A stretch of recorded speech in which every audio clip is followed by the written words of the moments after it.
Faleminderit të gjithëve.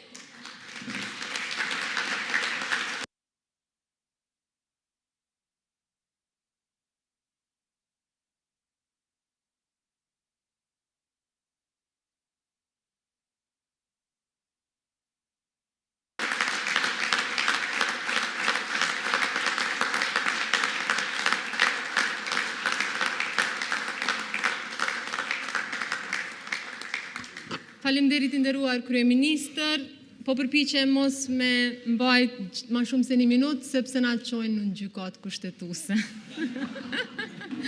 Me ndispresi nesër veprimin e parë nëse jo sonte me na dërguar në gjykatë kushtetuese, dashur deputet, shumë nderuar e dashur qytetarë të Republikës Kosovës, media që po e përcjellni këtë seancë, staf i Kuvendit të Republikës Kosovës. Kjo seancë shënon fundin e këtij procesi dhe fundin e kësaj legislature, fatkeqësisht, sipas aktgjykimit gjykatës kushtetuese, Kuvendi konsiderohet i shpërndar dhe zgjedhjet do të shpallen brenda afatit kushtetues. Mirupafshim e natën e mirë.